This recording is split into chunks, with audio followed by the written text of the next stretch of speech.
Accident cases, 2 wheelers కానీ 4 wheelers కానీ ఏమైనా యాక్సిడెంట్స్ జరిగినాయి అంటే వాటికి యాక్సిడెంట్ క్లెయిమ్ అంటే జరిగిన నష్టానికి నష్టపరిహారం ఎలాగొస్తుంది, క్లెయిమ్ చేసుకునేటప్పుడు ఏం కన్సిడర్ చేస్తారు అని అంటే యాక్సిడెంట్స్ మనకి 2 రకాలు. ఒకటి కాంట్రిబ్యూటరీ నెగ్లిజెన్స్, ఇంకోటి కంప్లీట్ నెగ్లిజెన్స్. కాంట్రిబ్యూటరీ నెగ్లిజెన్స్ అంటే ఏంటంటే ఇక్కడ ఈవెన్ 2 వెహికల్స్, సపోజ్ ఒక 4 వీలర్ అవనివ్వండి 2 వీలర్ అవనివ్వండి, 2 వెహికల్స్ ఒకేసారి కొలైడ్ అయినప్పుడు ఎవరిది తప్పు అన్నది చూసేది ఫస్ట్ నెగ్లిజెన్స్ కన్సిడర్ చేయడం అనమాట. అంటే ఈ మిస్టేక్ 2 వెహికల్స్ దా లేదంటే సింగిల్ వెహికలే కొంచెం ర్యాష్ గా డ్రైవ్ చేయడం వల్లనో, లేకపోతే తాగేసి డ్రైవ్ చేయడం వల్లనో, లేకపోతే నిద్రపోతూ డ్రైవ్ చేయడం వల్లనో, లేదు అంటే రెక్లెస్ గా డ్రైవ్ చేయడం వల్లనో. So any of this factors చూసిన తర్వాత లేదు ఒక వెహికల్ దే కంప్లీట్ లయబిలిటీ అంటే కంప్లీట్ రెస్పాన్సిబిలిటీ ఒక వెహికల్ దే అయితే కనుక దాన్ని కంప్లీట్ నెగ్లిజెన్స్ అని అంటాం. సో కంప్లీట్ క్లెయిమ్ వస్తుంది.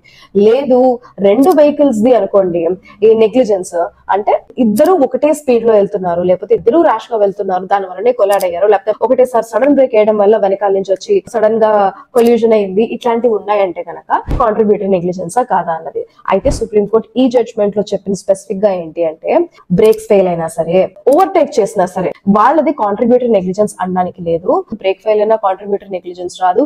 ఆల్కహాల్ తీసుకోకుండా కానీ ఆల్కహాల్ స్మెల్ ఉన్నా సరే బాడీ పైన ఆల్కహాల్ టెస్ట్ లో పాజిటివ్ వస్తే తప్ప వాళ్ళు ఆల్కహాల్ తీసుకున్నట్టు కాదు. కాంట్రిబ్యూటరీ నెగ్లిజెన్స్ లో ఉన్నప్పుడు ఏమవుతుందంటే క్లెయిమ్ అమౌంట్ ఏదైతే ఉంది, ఎందుకంటే తప్పు 2 వెహికల్స్ వల్ల జరిగింది కాబట్టి ఇన్సూరెన్స్ క్లెయిమ్ గానీ క్లెయిమ్ అమౌంట్ లో రెడ్యూస్ అవుతుంది అనమాట. ఇప్పుడు కంప్లీట్ నెగ్లిజెన్స్ అనుకోండి, అందులో క్లెయిమ్ అమౌంట్ ఎంతైతే ఉందో దాన్ని ఎంతైతే నష్టం జరిగిందో దాంతో ఈక్వల్ చేసి అప్పుడు అమౌంట్ ని ఎంత గ్రాంట్ చేయాలో అంత గ్రాంట్ చేస్తారు. అంతేగాని కాంట్రిబ్యూటరీ నెగ్లిజెన్స్ లో తప్పు ఇద్దరు ఈక్వల్ గా చేస్తారన్న దాంతో మనం క్లెయిమ్ చేసే అమౌంట్ ఏదైతే ఎఫెక్టెడ్ పార్టీ విక్టిమ్ క్లెయిమ్ చేసే అమౌంట్ లో రెడ్యూస్ చేస్తారు.